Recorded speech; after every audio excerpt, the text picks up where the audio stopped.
Olá, meus amigos, tudo bem com vocês? Eu vim aqui contar a história secreta das rações dos cães e dos gatos.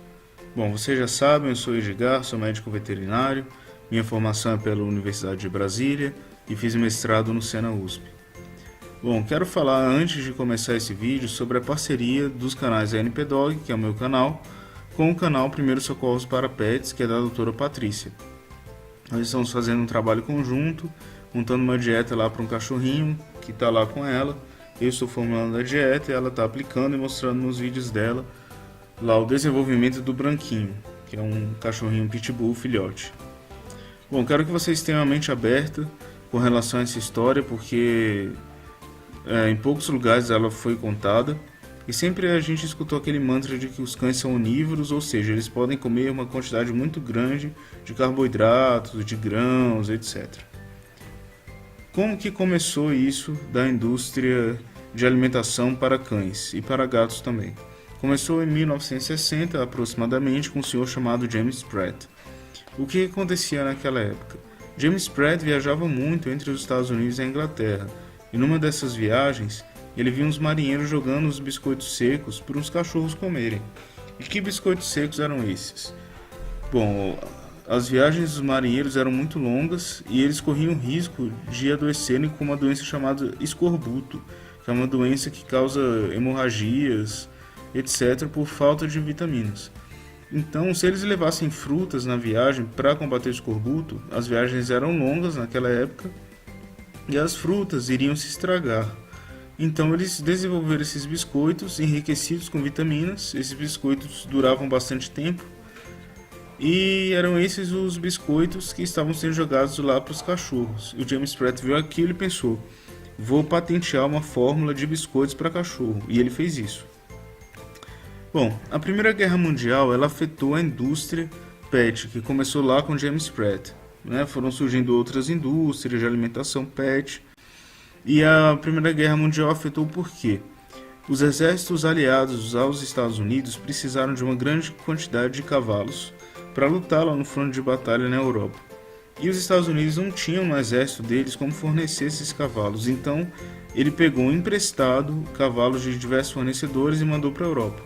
Muitos cavalos morreram na guerra, mas os que voltaram, os Estados Unidos, o governo americano, devolveu para os seus donos, mas eram já cavalos debilitados.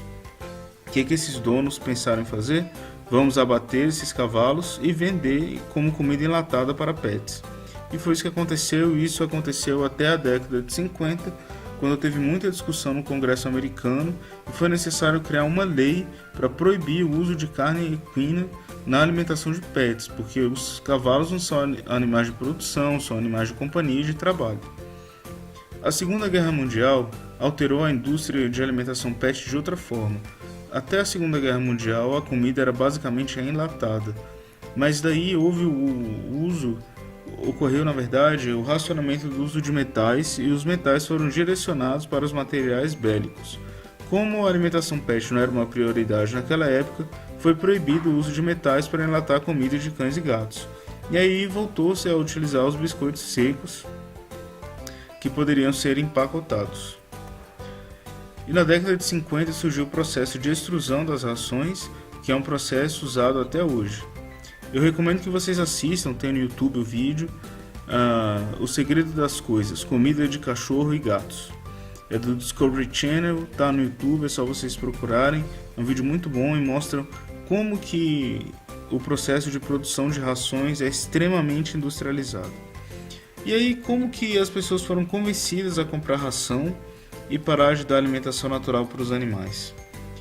Bom, começaram a fazer propagandas em jornais falando: você não tem tempo para dar comida para o seu cachorro, então compre o nosso produto aqui. Naquela época, compre o nosso biscoito e vai estar tudo certo.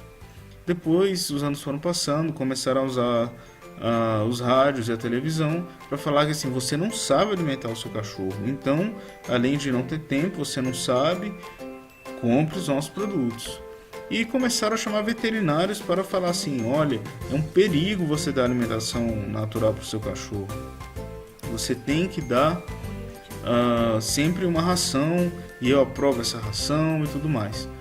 Ou seja, as pessoas foram convencidas que, além de não ter tempo, de não saberem, foram convencidas de que eles podiam estar matando o animal por dar alimentação natural e que, portanto, deveriam dar ração, e essa era a solução: dê ração para o seu cachorro, para o seu gato. É o que a gente vê hoje com propagandas de cremes dentais. Várias propagandas aparecem: olha, esse creme dental é recomendado por 90% dos dentistas. Isso tem um apelo com o público. Não é? Uma pessoa vai comprar um creme dental, ela vai comprar aquela marca X porque ela imagina que 90% dos dentistas recomendam aquela marca. E talvez isso nem seja verdade. E o tempo foi passando, né? Desde 1860 até hoje, as pessoas foram se esquecendo de como que era antes das rações. Os cachorros viveram mais de 9.500 anos, ou até mais do que isso, um pouquinho mais do que isso, comendo alimentação natural. Só depois disso que surgiram as rações. Poxa, eles viveram todo esse período. E por que usar grãos nas rações? O primeiro lugar é pelo preço. O que custa mais caro? 1 quilo de batata, 1 quilo de milho ou 1 quilo de carne? Com certeza o quilo de carne é muito mais caro. Então a indústria, visando o lucro, ela usa muitos grãos por conta disso. Outro motivo é que os grãos têm um prazo de validade muito maior do que os produtos de origem animal. Tem pacotes de ração que tem validade de 1 ano, de 1 ano e meio. E se tivessem muitos produtos de origem animal ali, o prazo de validade com certeza ia diminuir muito. Talvez as rações devessem ficar refrigeradas. E essas rações ficam em temperatura ambiente e têm uma validade muito grande, pela presença de muitos grãos e pela presença de diversos conservantes. E esses conservantes fazem muito mal à saúde dos animais e os grãos também.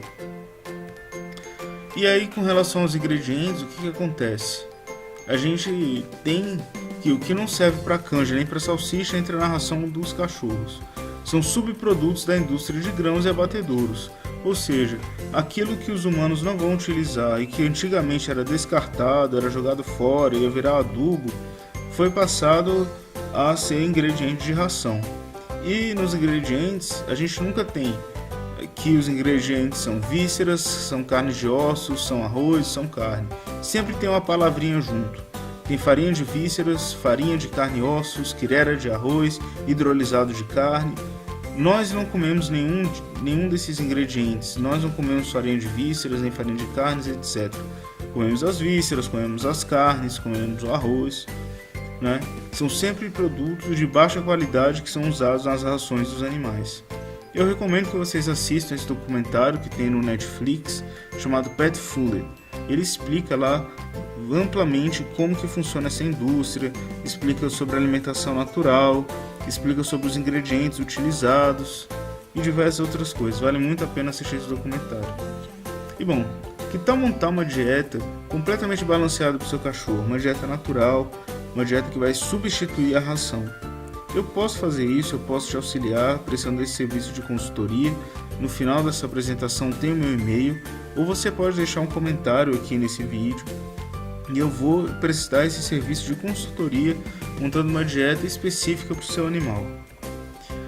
Com relação a animais doentes, né, animais que têm problemas cardíacos, renais, problemas no pâncreas, etc., diversas doenças, é possível sim montar dietas terapêuticas para eles, e com certeza as dietas terapêuticas ficam mais baratas do que as dietas das rações terapêuticas. As rações terapêuticas custam muito caro, e isso é um fato. A alimentação natural, balanceada para animais doentes, sai com certeza com um preço muito mais em conta. Bom, vocês podem entrar em contato comigo através desse e-mail aqui, vet.edgar@gmail.com, ou entrar em contato comigo através da minha página no Facebook, o meu canal no YouTube, que tem o nome de ANP Dog, Alimentação Natural para Dogs. Tá certo? Muito obrigado por ter assistido esse vídeo. Compartilhe com seus amigos, deixa sua curtida aqui. Até a próxima.